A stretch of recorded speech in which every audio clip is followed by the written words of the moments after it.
5 excellent reasons to file for Social Security right away at the age of 62. I have all the details and exactly what you need to know right here in the video. Let's get into it and discuss what's going on. First off, can I ask you a huge favor of you? Please make sure to like the video with the big thumbs up button right down below. Thank you so much. I really appreciate that. Also, please make sure to subscribe to the channel as well. Again, with the big subscribe button right down below. Totally free to do so. Always has been and always will be. Thank you so much for watching and being part of the community. And let's get into it and talk about it. All right, now first off, I do want to preface this video by saying this may not be for everybody, but as you look at the situation of filing for your Social Security benefit, hopefully this will give you some ideas to bounce around and consider to determine should you file right away at 62, should you wait a little while, or what's best for you. Remember, everybody's situation is very different. There's no right or wrong answer for everybody as a whole. Everybody's situation is so different. It may make perfect sense for one person to claim right away at 62. It may make perfect sense for somebody else to claim at 70. Remember, you can claim as early as 62. You can wait all the way until the age of 70. There's no point in waiting after 70. So there's a huge age range, 8 years of time that you basically have to determine, should I claim now? Should I wait? What should I do, right? So anyway, so I want to throw that out there really quickly. All right, so let's get into the list. Number one, it's your money. At the end of the day, it is your money. I know there's all this misconceptions out there like, no, this is just a monthly stipend. It's a monthly handout. It's a monthly allowance from the government. Basically what they're doing is they're giving you your money back that they took from you. Here's the thing. Look back through all the years that you've paid in through Social Security payroll taxes, otherwise known as FICA taxes, as they show up on your pay stub, or if you're a self-employed person, you actually pay double that amount. But it's the money that is paid in to the Social Security Administration, basically right out of your paycheck, right? You got to pay in for a lot of years, a minimum of 10 years. A lot of people pay in for a lot longer than that, 10, 15, 20, 25, 30, 35, 40 plus years. In some instances, they've taken a lot of money out of your pay stubs. It may only be a few $100s per week, but guess what? That's a few $100s per week for years, decades in a lot of situations. So they're literally just giving you your money back, okay? So you may want to get it just to get your money back that they took from you through payroll taxes. That's number one. Number two, we don't know if Social Security is going to become insolvent. If Social Security becomes insolvent in the year 2033, 2034, something around that range, it changes all the time, by the way. But if it does become insolvent, that's going to instantly lock in anywhere between about a 17 to 21% cut to benefits, okay? So that's going to be a huge cut to benefits. We don't know if this is going to happen, but if you file for your benefit right now, you get basically like, I don't know, 9-ish years, give or take a little bit, 9, 8 years or so of time where you get your benefit, untouched. And then if they do cut benefits by 17 to 21% based on the most recent reports here, then, at least you've locked in, 8 or 9 years of full benefit before they actually cut them. Again, we don't know what's going to happen.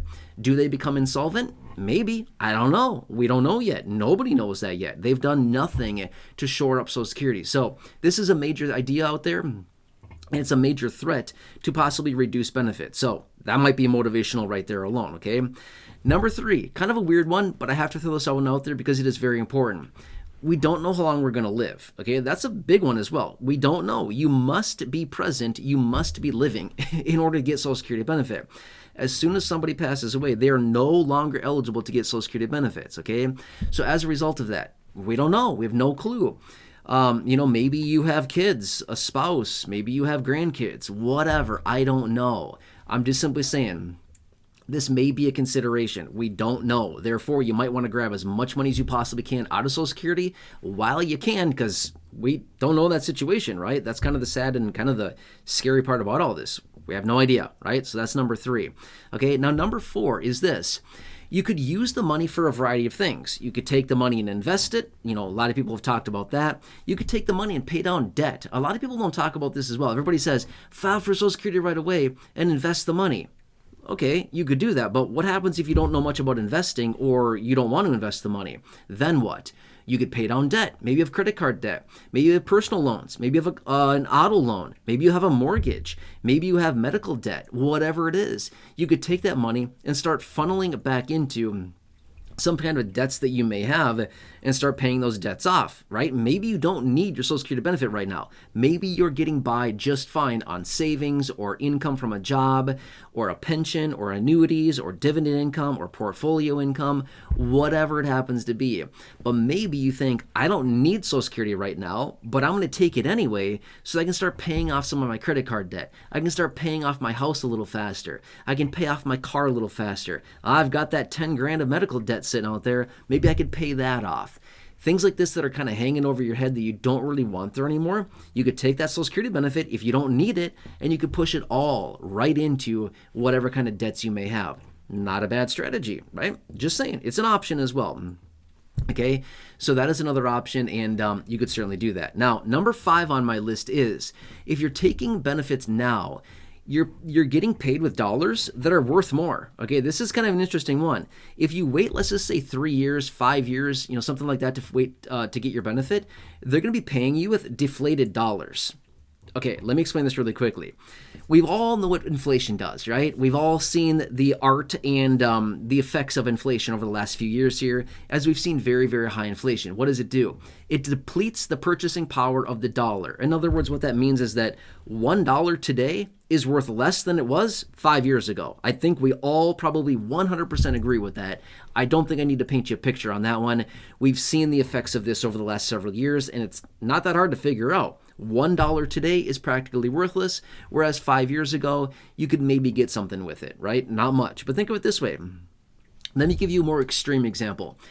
$1 today, do you think that has the same value? It gets the same amount of goods and services today as $1 got you, I don't know, back in 1960? I'm just making up a year, for example. 1960. If you were around in 1960 and you had $1 back then, what could you get in 1960 for $1? I don't know. I wasn't around then. I have no clue, but I can tell you this much. I bet you could get quite a bit for it. Today, $1 is practically worthless. That is the power of inflation, and the depletion of purchasing power is literally what inflation does to our money. So if you wait to file for your benefit, and you wait, say, 5 years, if inflation averages, say, 2% a year, and you wait 5 years, that's 10% of inflation that we've experienced during that amount of time.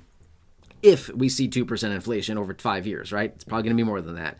But my point is, now that money has deflated. In other words, you're getting less and less and less for every single year that we wait by waiting to get our monthly benefit. In other words, cost of goods and services have gone up 10% in this example that I'm giving you right here.